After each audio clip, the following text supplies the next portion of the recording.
유례없는 폭우로 인해서 전국적으로 수많은 수재민과 유가족들이 발생했습니다.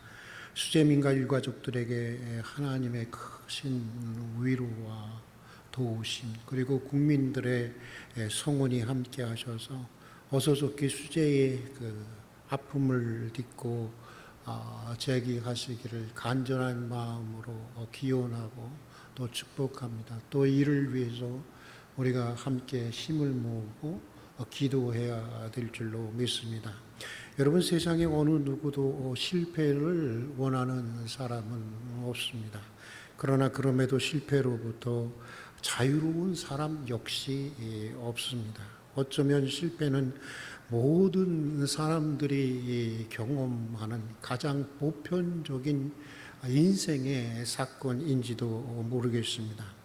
성공한 사람이라고 하는 것은 실패를 하지 않는 사람을 말하는 것이 아닙니다. 사실 성공한 사람이라고 하는 것은 단지 실패를 극복한 사람을 말하는 것입니다. 참된 성공은 무엇일까 좀 생각해 보았습니다.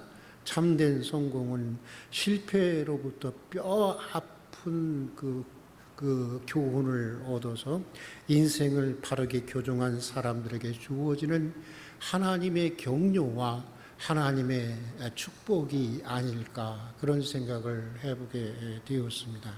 성경의 인물 가운데 실패와 성공을 가장 드라마틱하게 보여주는, 극적으로 보여주는 인물이 있습니다. 본문에 등장하는 전설적인 사사 삼손이 바로 그 사람입니다. 본문은 놀라운 능력으로 일관됐던 삼손이 이제 모든 힘을 잃고 두 눈이 뽑힌 채 원수 블레셋의 조롱 속에서 그 재주를 부리면 무슨 재주를 부리겠어요? 그가 어리숙한 재주를 부리는 인생으로까지 그렇게 밑바닥으로까지 전락한 모습을 우리에게 소개해 주고 있습니다. 사사들 중에서 가장 위대한 힘을 가졌던 삼손이 어떻게 이렇게까지 밑바닥으로 내려갈 수가 있었을까? 이렇게까지 망가질 수가 있었을까? 이렇게까지 무너지게 된 이유는 무엇이었을까? 삼손의 실패의 원인을 생각해 보면서 삼손의 실패의 가장 큰 원인 중에 하나는 그가 비록 위대한 힘과 재능을 가지고 있음에도 불구하고 자기 마음 하나를 지키고 다스릴 수 있는 능력은 없었기 때문이라고 하는 것을 발견하게 되었습니다. 많은 모태 신앙인들이 그렇듯이, 모태 신앙인들이 참 좋은 점들도 많이 있지만 어려운 점들도 많이 있습니다. 많은 모태 신앙인들이 그렇듯이 모태 신앙으로 태어난 이 삼손은 겨우 형식적인 믿음만 유지하는 사람이었습니다. 삼손은 태어날 때부터 하나님 앞에 일생을 바친 나실인이었습니다. 그러므로 그는 누구보다 정결한 삶을 살아야 했습니다. 누구보다 절제된 삶을 살아야 했습니다. 누구보다도 정말 그 하나님 앞에 거룩한 삶을 살아야 했던 사람이었습니다. 포도주와 독주를 마시면 안 되었고 율법에 금지한 부정한 것들을 만져서도 먹어서도 안 될 뿐만 아니라 만져서도 안 되는 사람이었습니다. 또한 머리에 삭도를 대지 않아서 항상 하나님께 헌신한다고 하는 것을 상징적으로 보이면서 살아가야 하는 사람이었습니다. 그러나 삼손은 나실인이면서도 아시는 대로 정한 것이든 부정한 것이든, 여러분 아시잖아요. 죽은 사자에게 있는 꿀을 막 퍼 마시잖아요. 죽은 것 먹지 말아야 되는 거잖아요. 그런 거 아무 상관없어요. 정한 것이든 부정한 것이든 가리지 않았습니다. 또 이방 여인들과의 스캔들이 계속 이어지면서 살았습니다. 하나님께 헌신한다는 표시로 물론 머리는 길게 늘어뜨리고 나실인이야 하고 다니면서도 그의 실제적인 삶은 세상의 가치와 세상의 문화에 흠뻑 젖어 있었습니다. 형식적으로는 하나님을 믿는 이스라엘 사람이었지만 내용적으로 보면은 브레셋 사람보다도 더 브레셋 사람다운 사람, 그가 바로 삼손이었습니다. 르네상스 시대 피터 폴 루벤이라는 화가가 있습니다. 이 화가가 삼손을 해서 주로 이렇게 그림을 많이 그렸는데 그 중에 이런 그림이 있습니다. 두 개의 그 원 속에 삼손이 사자와 싸우고 있는 모습을 그렸습니다. 그러니까 삼손이 두 사자와 싸우는 모습을, 그러니까 하나의 원에도 사자와 싸우고 또 하나의 원에서도 사자와 싸우는 모습을 그렸습니다. 그럼 첫 번째 원에서는 삼손이 사자의 머리를 움켜쥐고 사자를 아주 완벽하게 제압하는 모습을 그려주고 있습니다. 그러나 두 번째 원에는 사자가 삼손의 가슴을 핥히면서 아주 치명적인 상처를 이 삼손에게 남기는 장면을 그렸습니다. 이 그림을 통해서 피터 폴 루벤은 비록 삼손이 사자를 맨손으로 때려 눕힐 수 있는 그런 재능을 가졌고 그런 힘을 가졌고 능력을 가졌고 그런 위대한 영웅이었지만 자기 마음에 있는 유혹이라고 하는 사자에게는 전적으로 무력한 사람이었다고 하는 사실을 묘사했던 것입니다. 화가는 위대한 사사 삼손의 비극적인 실패의 원인을, 그가 이렇게까지 무너지고 이렇게까지 망가지고 이렇게까지 밑바닥으로 전락한 이유가 바로 여기에 있다고 하는 사실을 얘기해 주고자 했던 것입니다. 인간의 내면적인 욕망의 세계를 누구보다 잘 묘사했던 살로메의 작가 오스카 와일드라는 작가는 나는 모든 것을 저항할 수 있다. 모든 것에 대해서 저항할 수 있다. 단 유혹을 제외하고는 이라고 말해서 인간에게 있어서 유혹이라고 하는 것이, 여러분 유혹 그까짓 것 이게 아니죠. 유혹이라고 하는 것이 어떤 유혹이든 간에 그것이 부정을 위한 유혹이든 어떤 불륜을 위한 유혹이든 어떤 유혹이든 간에 유혹이라고 하는 것이 얼마나 강력한 것인가를 말해주고 있습니다. 사람들은 흔히 42부록이라고 하지만 저는 택도 없는 소리라고 생각합니다. 사실 어디 그렇습니까?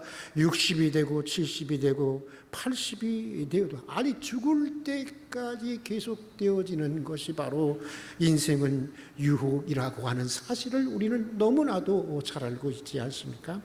그래서 잠언의 지혜자는 이렇게 말하고 있습니다. 모든 지킬 만한 것 중에 더욱 내 마음을 지키라. 생명의 근원이 이에서 남이라. 우리 같이 한번 읽어보겠습니다.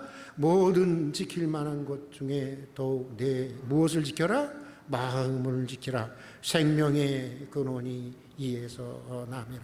지켜야 할 것들이 많이 있다는 것입니다. 건강도 지켜야 하고 재산도 지켜야 하고 한 인간으로서의 명예도 지켜야 하고 사회적인 지위도 지키고 가족도 지켜야 하고 나라도 지켜야 하고 지킬 것이 많이 있지만 그러나 인간이 지켜야 할 가장 소중한 것, 가장 중요한 것, 제일 먼저 우선적으로 지켜야 할 것은 마음이라고 하는 것입니다. 왜? 마음 하나에서 모든 것들이 나오기 때문인 것입니다. 마음 하나 어떻게 먹느냐에 따라서 생각이 달라집니다. 마음 하나 어떻게 먹느냐에 따라서 말이 달라집니다.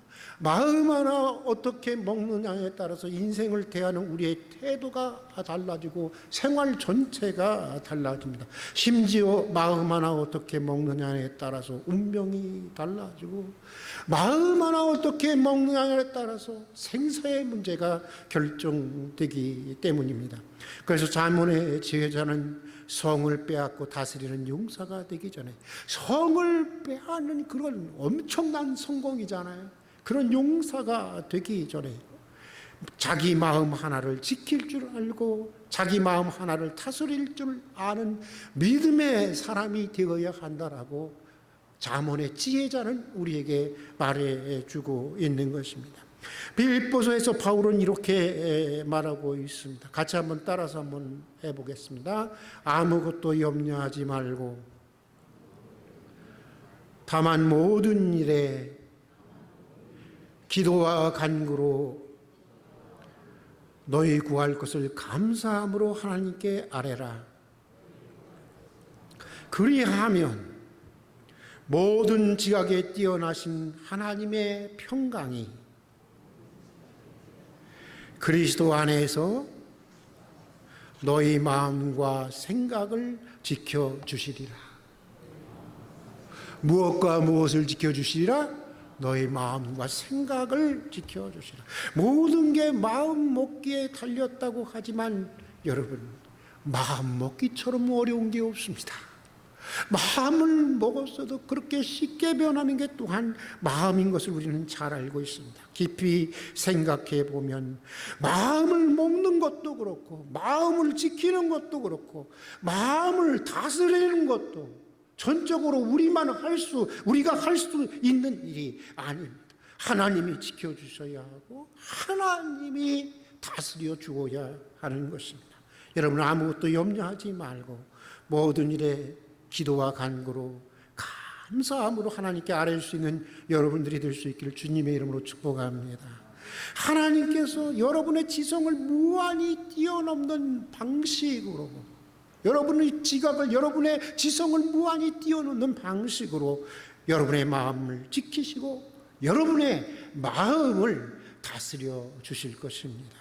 자, 또 여러분, 삼손의 실패의 원인, 그 위대했던 삼손이 그렇게 망가지고 그렇게 무너지게 됐던 그 원인은 무엇이었을까 깊이 생각해 보니까 그는 영적으로 매우 경솔한 사람이었습니다. 여러분, 경솔이라고 하는 것 매우 중요한 문제인 것이, 매우 경솔한 사람이었어요. 거기에다가 매우 영적으로 무감각한 사람이었다고 하는 데 있었습니다. 장자의 권리라고 하는 가장 소중한 영적인 유산을, 장자의 권리라고 하는 것은 예전에 엄청난 이것은 영적인 유산이었습니다. 그런데 그 권리를 그저 동생 야곱에게 팥죽 한 그릇에 팔았던 에서, 저는 그런 생각이 들어요. 이런 에서를 하나님 에서에게 장자권이 있다고 해서 만약 그를 통해서 믿음의 역사가 이루어졌다면 어떻게 됐을까? 야곱에게 간 것이 훨씬 잘 됐다, 이런 생각이 들어요. 이렇게 경솔한 사람이 어디 있습니까? 경솔한 에서처럼 삼손은 목숨보다 소중한 자기의 힘의 비밀을 한갓 이방 여자 드릴라의 유혹과 거짓 사랑과 바꾸어 버린 사람이었습니다. 이만큼 경솔한 사람이 어디에 있겠습니까? 얼마나 영적으로 무한격해져 있는지 그런 하나님의 영이 이미 그를 떠났다는 사실조차 감지하지 못했던 그런 사람이었습니다. 우리 20절의 말씀을 함께 읽어보도록 하겠습니다. 드릴라가 이르되 삼손이여 블레셋 사람이 당신에게 들이닥쳤느니라 하니 삼손이 잠을 깨며 이르기를 내가 전과 같이 나가서 몸을 떨치리라. 아직도 정신을 못 차렸어요. 전과 같이 나가서 내가 몸을 떨쳐서 저놈들을 어떻게 하겠다라고 하는데 하여도 여호와께서 이미 자기를 떠나신 줄을 깨닫지 못하였더라. 얼마나 참 비극적인 일입니까? 얼마나 참 어리석은 일입니까? 얼마나 영적인 감각이 없어졌으면 하나님의 사사인 그가, 누구보다도 하나님의 영을 여러 번 경험했던 그에게 성령이 임해서 엄청난 일들이 계속해서 일어났음에도 불구하고, 그러한 영적인 경험을 했음에도 불구하고 그가 하나님의 영이 자기를 떠나신 것조차 감지하지 못했던 것일까요? 여러분, 왜일까요? 생각해 보셨습니까? 생각해 봤습니다. 왜일까? 여러분, 그러던가요? 차라리 한꺼번에 무너졌다면 정신을 차렸을 텐데, 차라리 한꺼번에 뭔가 큰 일이 있었으면 정신을 차렸을 텐데, 사탄은 그렇게 하지 않습니다. 여러분, 서서히 무너뜨렸기 때문인 거예요. 여러분, 마치 가랑비에 옷을 젖듯이 언제 졌는지 모를 정도로 그렇게 서서히 무너져 갖고 서서히 여러분 그렇게 되었기 때문이었던 것입니다.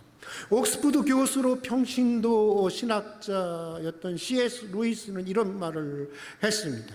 지옥으로 가는 길은 결코 벼랑길이 아니다. 지옥을 향해 가는 길은 밋밋한 내리막길이다. 그래서 사람들은 그 길을 기분 좋게 걸어간다. 얼마나 여러분 의미심장한 얘기고 얼마나 정말 적확한 여러분 얘기인지 모르겠습니다. 지옥으로 가는 길은 사탄이 어리석지 않습니다. 지옥으로 가는 길은 가파른 벼랑길이 아니라는 것입니다. 위태로운 길이 아니라는 것입니다. 위태롭고 가파른 길이면 사람이 정신을 번쩍 차리잖아요. 그런 길이 아니라는 것입니다. 그 길은 사람들이 의식하지 못하는 채 가장 밑바닥까지 내려가게 할 정도로 안전한 내리막길이라고 하는 것입니다. 힘 안 들이고 편안하게 즐겁게 눌러 날라가며 산책하며 가는 아주 밋밋한 길, 바로 그 길이 여러분 지옥으로 향해 가는 바로 길이라고 얘기하는 것입니다. 여러분, 우리가 이것을 알아야 하는데, 여러분, 조금씩 주님에게서 멀어지는 것이 바로 지옥을 향해 가는 밋밋한 벼랑길을 걷고 있는 것입니다. 교회에 안 나가도 별탈 없다가 느껴지기 시작할 때부터,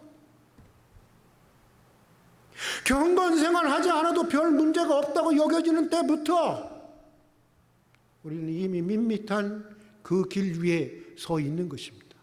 그 길을 걷고 있는 것입니다. 여러분이 믿음 생활을 잘하게 해보려는 욕심에 그냥 유협해보는 말이 아닙니다. 여러분, 제가 유협하는 거 보셨어요? 저는 그런 말 제일 싫어하는 사람입니다.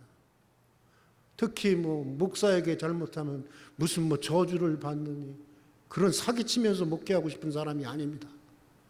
네? 이것은 위협이 아닙니다. 이게 바로 진짜 우리들의 영적인 실제인 것입니다. 저는 요즘에 제 자신에 대해서 두렵습니다. 내가 혹시 이런 길에 지금 들어서 있는 것은 아닐까? 정말 두렵습니다. 정말 늦기 전에. 여러분, 사탄은 결코 한꺼번에 우리를 망하게 하지 않습니다. 한꺼번에 우리를 실패하게 하지 않습니다. 아주 서서히 의식하지 못하게. 그러므로 여러분, 정말 늦기 전에 정신을 차려야 하는 것입니다. 돌이켜야 하는 것입니다. 밋밋하게 내려가는 그 길로부터 속히 벗어나야 하는 것입니다. 실패의 원인들로부터 돌이킬 때, 오늘 역전이라는 얘기가 있는데, 그 역전은 어떻게 일어나는 것인가? 실패의 원인들로부터 돌이킬 때 하나님은 다시 역전의 기회를 우리에게 주시는 것입니다. 인생의 마지막 순간에서도. 오늘 보면은 삼손이 마지막 죽어가는데, 그 인생의 마지막 순간에서도 하나님은 한평생의 모든 실패를 만회하고도 남을 만한 역전의 승리를 주시는 분인 것입니다. 삼손의 최후는 우리에게 그것을 말해주고 있습니다. 여기 계신 분들, 나이가 많으신 분들이 많이 있습니다. 내 인생은 실패한 인생이야. 여러분, 너무 낙심하지 마십시오. 오늘 삼손을 보세요. 최후의 순간에 그런 역전의 승리를 하게 됩니다. 여러분, 신적인 힘의 근원이었던 머리카락을 잘리고, 그래서 두 눈을 뽑힌 채 원수 블레셋인들 앞에서 재주나 비우는 신세로 전락한 비극의 영웅 삼손은 역전이 있기 전에 먼저 자신의 잘못을 정말 뼈 아프게 깨닫게 됩니다. 그리고 다시 하나님의 자비를 의지하고 자신의 인생 전체를 건 간곡한 기도를 하나님께 드립니다. 얼마나 간곡한지, 그의 기도는 살려달라는 기도가 아니었습니다. 하나님, 나 좀 살려주세요. 블레셋으로부터 벗어나게 해주세요. 그런 기도가 아니었습니다.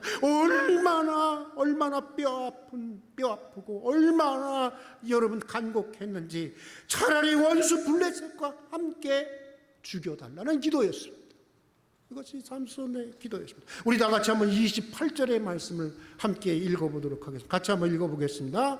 삼손이 여호와께 부르짖어 이르되 주 여호와여 구하옵나니 나를 생각하옵소서. 하나님이여 구하옵나니 이번만 나를 강하게 하사 블레셋 사람이 나의 두 눈을 뺀 원수를 단번에 갚게 하옵소서. 여러분, 얼마나 그 마음이 절박했을까요? 삼손은 인생의 마지막 순간에 이르러서야 비록 때가 늦었지만 비로소 자기 자신이 누구인지 그리고 하나님이 누구인지를 아주 극적으로 깨닫게 되었습니다. 마지막 순간에 이르러서야 삼손은 자신의 인생의 주인이 여러분, 이 아버지 엄마 말도 안 들었어요. 얘는 아니죠. 삼손님께서는 아버지 어머니 말도 안 들었어요. 이 인간은 그냥 지 마음대로 살았어요.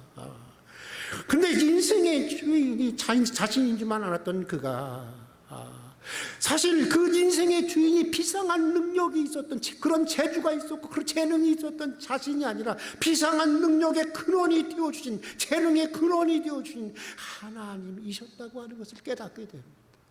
그래서 주님이라고 부릅니다. 주님. 여러분, 어쩌면 신앙인에게서 가장 중요하고 제일 소중한 깨달음이 바로 이것입니다. 내 인생의 주인이 누구니? 내 가정의 주인이 누구니? 내 교회의 주인이 누구니? 이 세상의 주인이 누구니? 누가 왕이시냐? 이게 중요한 것입니다. 늦었지만 삼손은 그것을 알게 되었습니다. 그리고 이제 비록 모든 힘을 잃고 두 눈이 뽑힌 초라하기 그지없는 생명이지만 내 인생 이렇게 초라하고 아무것도 할 수 없고 이렇게 무너진 인생이지만, 완전히 무너진 인생이지만 내 인생의 주님이신 하나님께서 이런 인생이라도 받아만 주신다면 내 마지막 생명을 하나님을 위해서 바치고 싶다는 것입니다. 원수 블레셋으로부터 동족 이스라엘을 해방시키려는 하나님의 뜻에 이렇게 초라한 인생이지만, 정말 실패한 인생이지만, 아무것도 아닌 망가진 인생이지만 나머지 인생을 드리고 싶다는 것입니다. 그것을 위해서 이번 한 번만, 제발 한 번만, 마지막으로 나를 다시 한 번만 강하게 해달라고, 다시 한 번 힘을 달라고 브레셋 궁전을 바치는 두 기둥을 안고 온몸으로 절규하면서 삼손은 하나님께 호소했던 것입니다. 여러분, 저는 다시 한번 일부 예배를 끝나고 오늘 말씀을 생각하면서 이런 생각이 들었어요. 지금 삼손과 같은 신세인 사람들이 참 많을 텐데, 있을 텐데, 삼손과 같은 그런 상황 속에 있는 사람들이 많을 텐데, 왜 그런데도 불구하고 삼손처럼 부르짖지 못할까? 왜 그런데도 불구하고 여전히 그 밋밋한 내리막길을 여전히 계속해서 걸어가고 있는 것일까?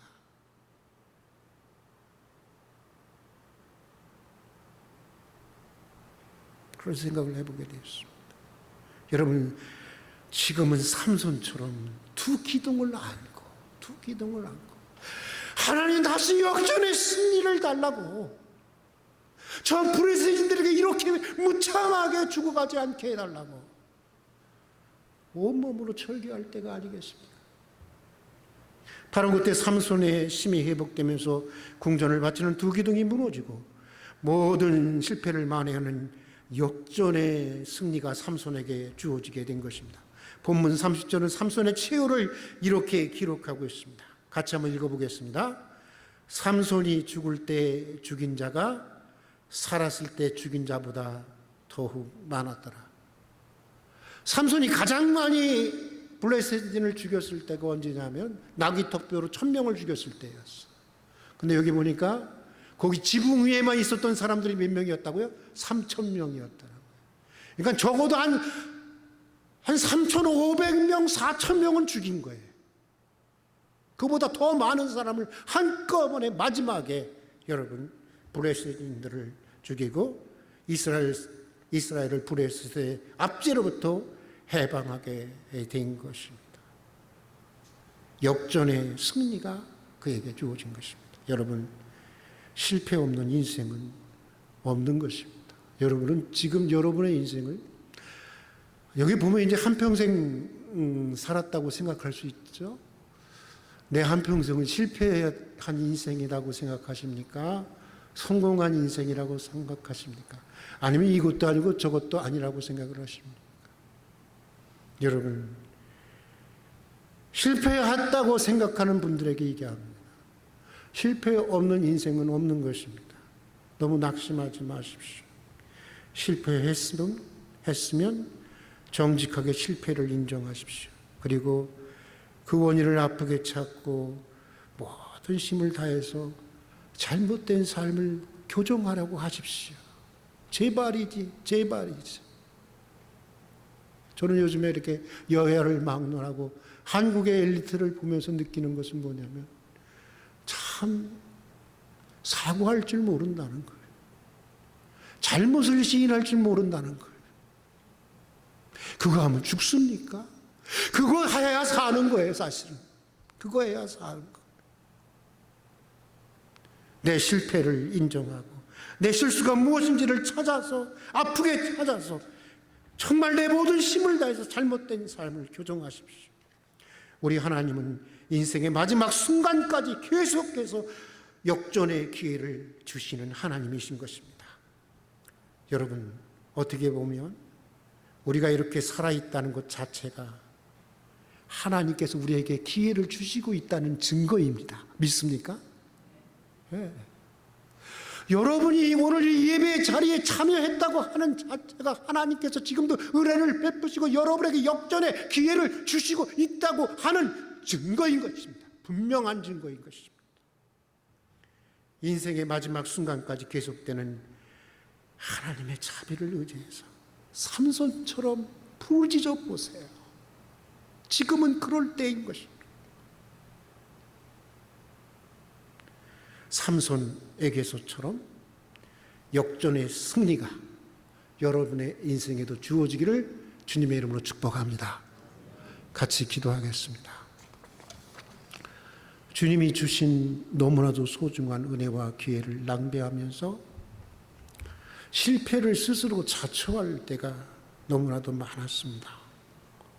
긍휼히 여겨주셔서 정직하게 실패를 인정하고 실패의 원인을 뼈아프게 찾아서 정말 몸부림을 치며 교정할 수 있는 은혜를 허락해 주시옵소서. 우리 인생의 마지막 순간까지 기회를 주시는, 우리 인생의 마지막까지 기회를 주시고 또 주시고 또 주시는 하나님의 자비를 의지하고 삼손처럼 실패를 딛고 일어나 역전할 수 있는 믿음의 사람들이 되게 하여 주시옵소서. 예수님 이름으로 기도합니다. 아멘.